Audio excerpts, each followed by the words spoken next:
How's that? Assalamu alaikum. Bismillah ar-Rahman ar-Rahim. Alhamdulillah. Salatu wassalamu ala Rasulillah. We'll actually maybe give people a couple of minutes till they log on and such before we start. Hope all of you that are plugged in right now are doing well, inshallah, and keeping healthy. And subhanAllah, Ramadan very close. So it's very strange to talk to a screen when no one's responding. So I'll just be quiet for a minute or two until people, more people are on, inshallah.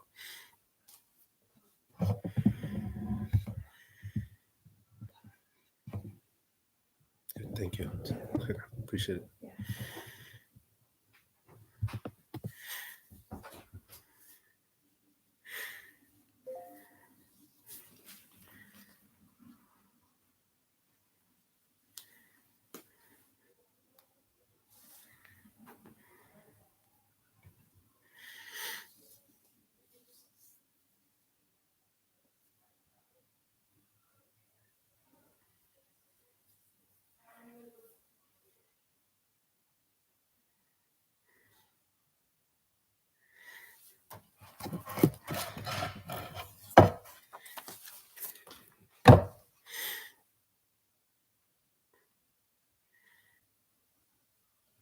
For those of you that are just logging on, inshallah, we will start in about a minute or two.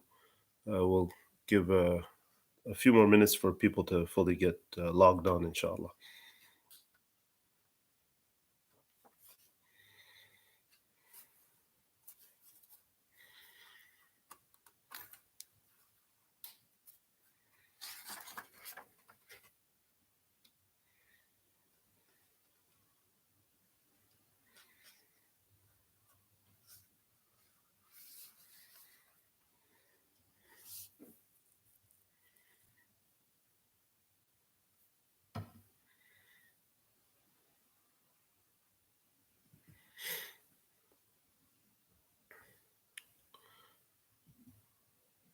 Okay, Bismillah. Bismillah ar-Rahman ar-Rahim. Alhamdulillah, alhamdulillahi كثيرا طيبا مباركا فيه والصلاة والسلام على أفضل الخلق وسيد المرسلين سيدنا وحبيبنا ومولانا محمد وعلى آله وصحبه أجمعين.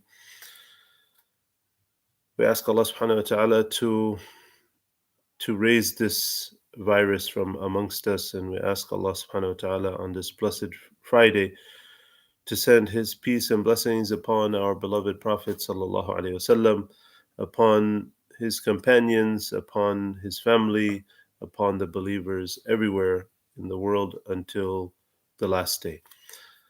SubhanAllah, it's actually actually quite heavy when I think about it.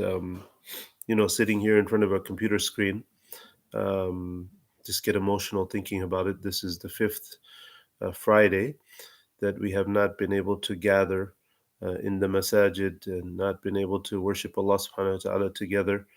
And, this is, it's been a difficult time from that standpoint, from a spiritual standpoint, not being able to worship Allah subhanahu wa ta'ala in the way in which we have our whole lives, and in the way which our hearts yearn to and long to. I know ever since I became very firm in my deen, Jummah has played such an important role, such a central reality in my life, and I've always looked forward to Jummah.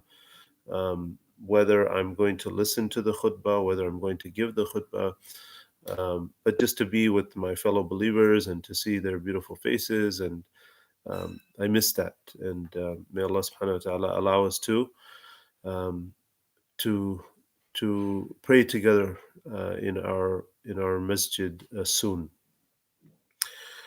So today I wanted to talk about the blessed month of Ramadan.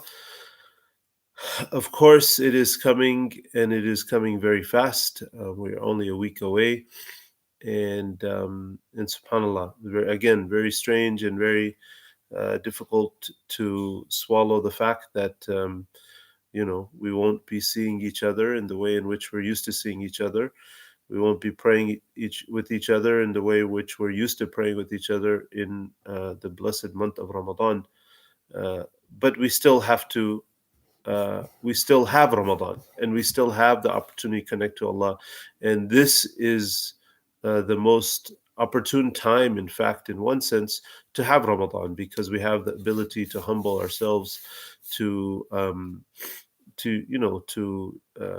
to connect with Allah in a way that allows us to really plead and with Allah subhanahu wa ta'ala for us to be able to have our lives back, and on every level, not only with our masajid, but even in terms of the social world that we all have, our different relationships, our work and school, and so on and so forth.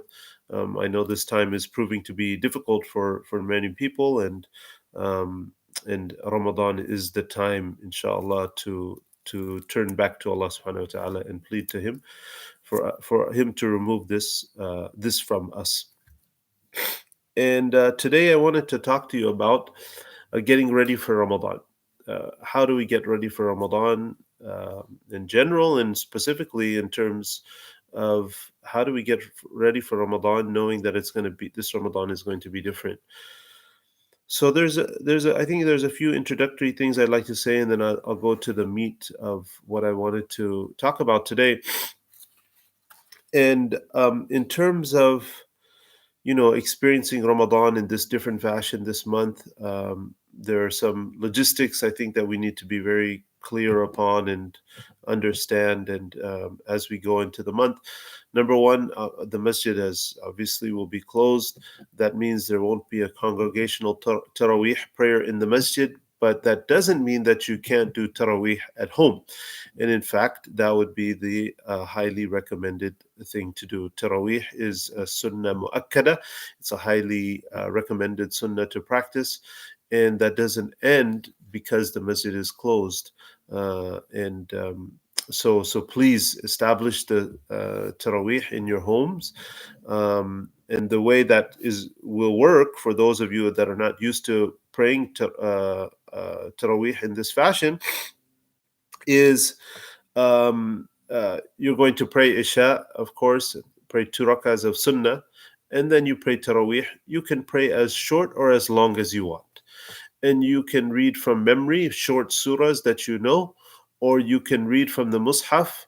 Put the Quran on a stand in front of you, or some sort of, something to prop it up, and you can read from it if you like as well. And you can read, if you like, one juz a night in Taraweeh, or you can read half a juz in Taraweeh and half of it outside of the Salah.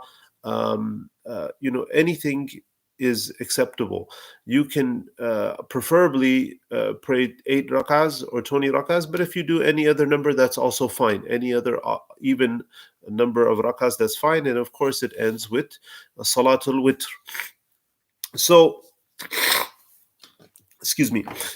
So you definitely want to talk about that in your family. How do you make sure you get everybody's input? Do shura with your wife, with your children, with your other people in your household. If you're by yourself, then the decision is easy. But please include them in that decision to make it a family decision. And if say, for example, father wants to read a whole juz in Taraweeh, well, then you let your family know you all are welcome to follow me, but you don't have to. We don't want to hold people to more than they can actually participate in. So I think that's the main thing that's different, right, about this Ramadan, not being able to get together in the masjid as far as the salah is concerned. And that's why that's the number one thing I addressed. As far as other things are concerned relating to Ramadan, like every Ramadan, we want to be prepared. We don't want to spend our days busy with shopping, and Ramadan is not the month to cook the most food and the most incredible foods, and the focus is not on food in Ramadan. The focus is on Allah. And so, don't overdo it in terms of getting prepared, but at the same time get prepared, meaning buy what you need before Ramadan, so you don't get distracted during the month itself, and use valuable time in the days of Ramadan to connect with Allah subhanahu wa ta'ala, by reading his book and by engaging in other sorts of ibadat. Another point I think is very important, for you all to keep in mind is, I think a lot of us have fell into uh, we have more time together with our families at home, the vast majority of us who are either not working or working from home. And so maybe you're, doing family activities together, or everybody's on their screens watching different things, entertaining yourself, however that may be. Ramadan is a time to step away from that, right? Ramadan is a time to um, pull back from that. However, um, because it is such a, a real part of people's lives in terms of watching entertainment and these kind of things, engage yourselves in Islamic media, right? Watch some of the lecture series from some of our respected scholars, many of them who will be broadcasting this month, very, spiritually related topics. I would also encourage you, if you can't sit and watch a lecture, for every day for half an hour or an hour, then I would suggest perhaps, um, um, I would suggest perhaps um, uh, watching certain Islamic series, right, that have been recorded in the past. There's a beautiful series that was done on the life of Sayyidina Umar, radiallahu anhu, a 30-part series where the subtitles are in English. It's fantastic. There's there was the there was the series that was released on, and there are other series out there. They don't come to mind right now, but perhaps we could compile a list to share with our brothers and sisters from the masjid. Somebody asked a question right now: would we be able to go over how to do tarawih at home, reading the Quran during prayer, and the virtual tarawih is acceptable or happening? So we just talked about this for whoever maybe tuned in late, but I'll briefly say it again. We're encouraging people to pray tarawih from home. We will, everybody else will follow at home. We don't hold that is an acceptable method of conducting the tarawih prayer. Um, you may find there are a couple of individuals here and there who are proclaiming that as an acceptable method, but the vast majority of scholars today are saying that that's not an acceptable way in which to and we'll post on the website some further details on that. So if you want to understand the scholarly opinions, why this is acceptable, why that is acceptable, you can look at that. So, but we will not be doing a virtual tarawih. So we are encouraging people to pray from home. You can read the Quran. You can read from the Mus'haf during the prayer, as we said. And if you want to go back, you can listen to the first part of the recording here, inshallah, for the other details. Um, we are putting together a website where we are putting down all of these questions in question and answer format on our newly formed website, which is being put together as we speak. I imagine it will be out in the next couple of days or so, inshallah, with all of the Ramadan activities, the calendar, and so on and so forth. Today's main topic that I want to talk about, and I took a lot of time in the intro, I want to talk about how do we make the most out of our fast. And this is a discussion we should have every year with ourselves before Ramadan starts. The famous scholar, Abu Hamid al-Ghazali, rahimahullah ta'ala, Hujjatul Islam, as he was called, in his famous book Ihya Ulumuddin, he wrote a beautiful piece in terms of uh, the three different types of people that fast, three different categories of people as it relates to fasting. And he calls and this is, and the reason why I'm going over this, because subhanallah, almost any book you look at that has talked about the virtues of fasting and how to make the most of your fasting, how to make it optimal, they all pull from this source because he really framed everything in such a beautiful way. And so even the secondary sources, they'll pull from his primary source to lay out this framework. So he said there's three grades of fasting people. The first is the fast of the ordinary people, and this is people who abstain from food, who abstain from drink, who abstain from intimacy within the confines of marriage and so forth during the day time in Ramadan. And Imam al-Ghazali, he says this is the base level of fasting, right? This is the base minimum that's required to make your fasting valid. And that is the fasting of ordinary people. So, Sawmul Awam, the fasting of the general public. Then he says the second category of fasting people is called Sawmul Khawas, the fasting of these special people. A special sort of fasting that means going beyond food and drink, but for a person to fast with every limb in their body, keeping one's eyes and ears and tongue away from things that are displeasing to Allah subhanahu wa ta'ala. And we're going to expand upon this inshallah. The third category of people, he talks about is the fasting of Som Khawas al Khawas, the fasting of the extra special people. And this is a sort of fasting that he says is a fasting of the heart of any worldly concerns and worldly thoughts, where a person is totally tuned in with Allah subhanahu wa ta'ala throughout their fast. And he says that this fasting is broken by thinking about anything other than Allah subhanahu wa ta'ala. Of course, this is a level that is, beyond most people's reach. This is a level that most of us, if we're able to maintain for a few minutes, we're happy with being able to put our focus and concentration on Allah subhanahu wa ta'ala for that time. So I'm going to focus on the second category, which is a level we strive to reach. Sawm al-Khawas, the fasting of the special people.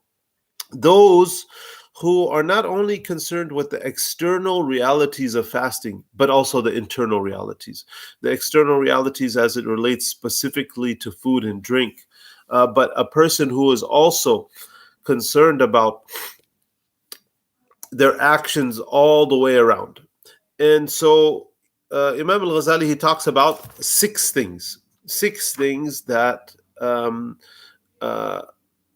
if they are followed, then this person has elevated their level of fasting. And this is something we should strive for.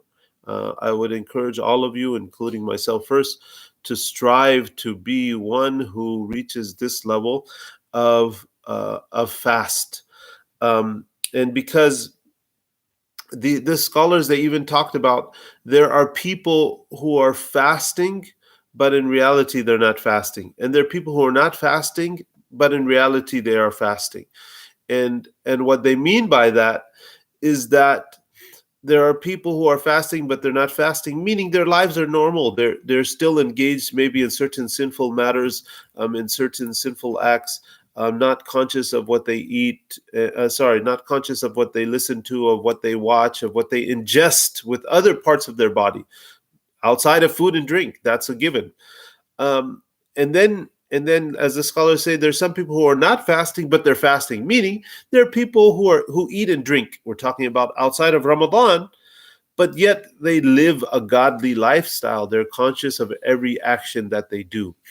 And so we want to be in Ramadan, people who are fasting from food and drink, but who are also fasting from the other worldly things that, if we engage with these other things, they're displeasing to Allah subhanahu wa ta'ala. So number one, he talks about see not what displeases God, right? Do not look at things, that you're looking at those images, at those videos, at those movies, that contain certain content that is displeasing to Allah subhanahu wa ta'ala. And, the Prophet sallallahu alaihi wasallam, he said, that the one who takes a glance at something that is not allowed for him or her to look at, meaning an image of somebody who is dressed very inappropriately, an image of something else that is, inappropriate.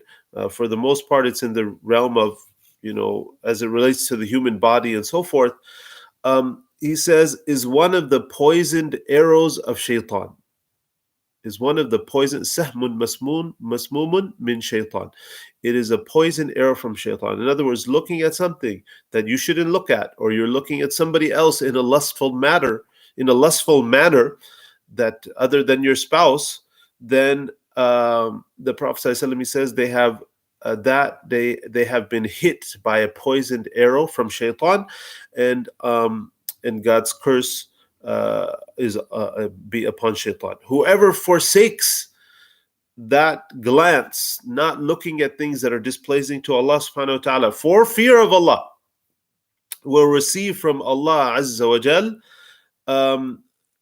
halawatul iman, will taste the sweetness of faith, which he will find within his heart. So, one of the ways to increase your level of connection with Allah subhanahu wa ta'ala is to leave actions that are displeasing to Allah. In fact, that's the primary means. As the scholars, they say, التخلي من الرذائل قبل التحلي من الفضائل, that we have to empty our hearts out of sinful acts before we're going to be able to beautify our hearts with acts of obedience to Allah subhanahu wa ta'ala, fasting, of course, being one of them. So number one, see not which displeases Allah. Second, speak not which displeases Allah. Don't talk about things that are displeasing to Allah subhanahu wa ta'ala. Guarding one's tongue, not engaging in lying, in backbiting, in obscenities, right? In rudeness, in controversy and unnecessary argumentation. Leaving all of these things and leaving them consciously is from the qualities of the extras, those that are fasting and have attained, have learned what fasting is all about. There were some scholars, they even said that backbiting nullifies, invalidates fasting. Backbiting and telling lies, according to others, breaks the fast. This is an incorrect opinion, but the point is that it is a serious matter. As if it's, in other words, it hasn't broken the fast. You're still, your fast is still considered done. You've carried it out. But have you truly carried out the fast and gained the spiritual reality that's there to be gained?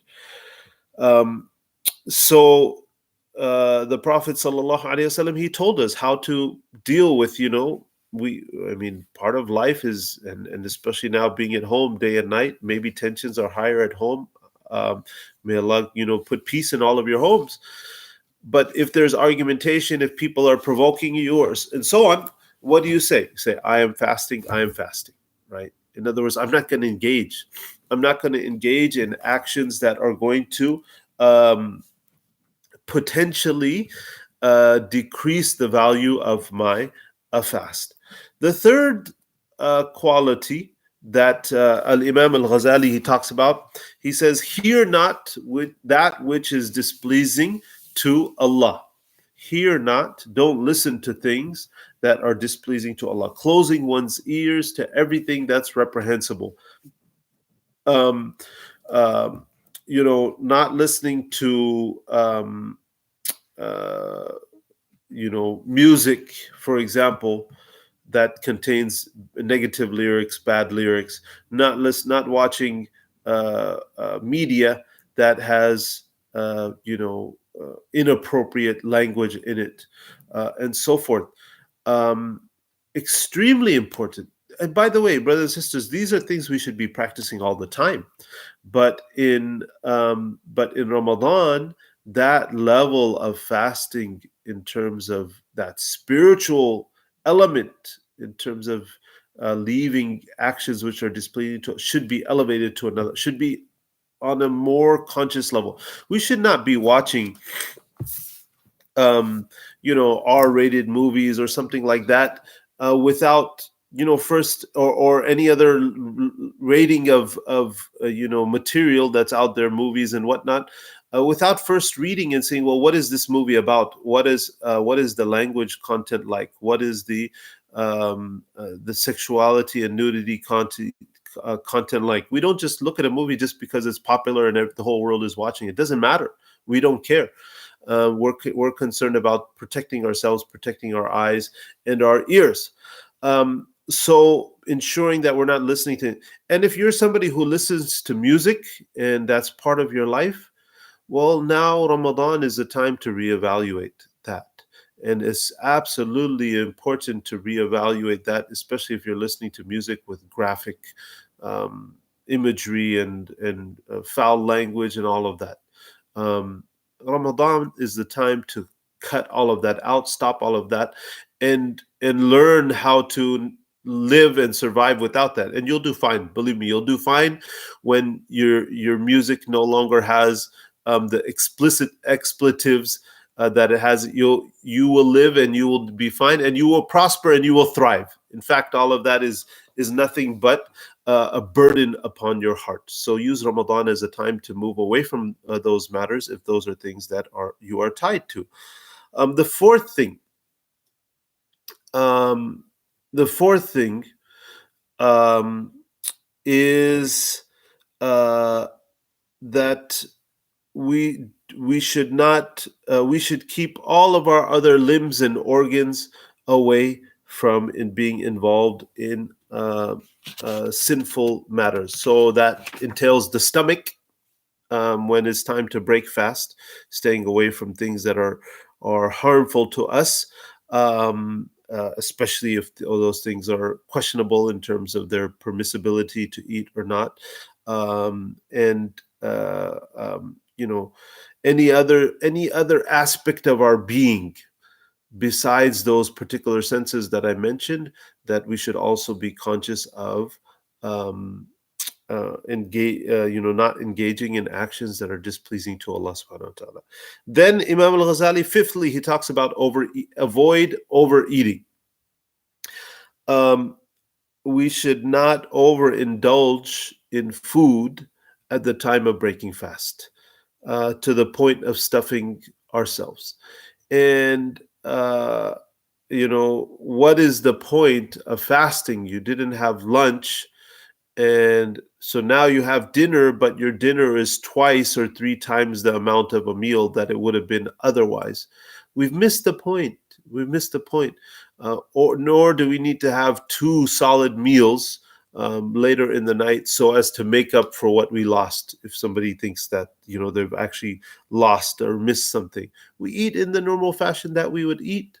Benefit your body in Ramadan.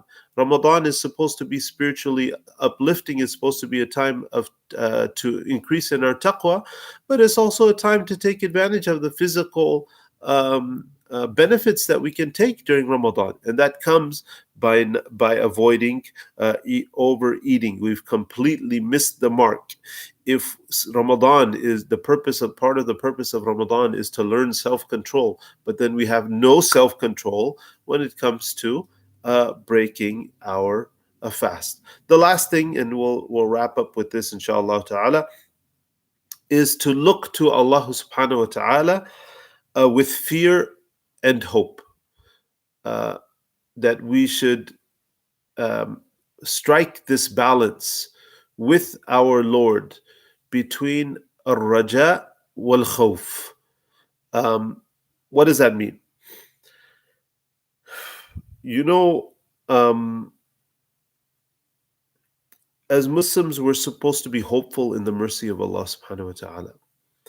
And we know that his primary qualities is that he is Ar-Rahman Ar-Rahim. He is full of mercy, ever merciful.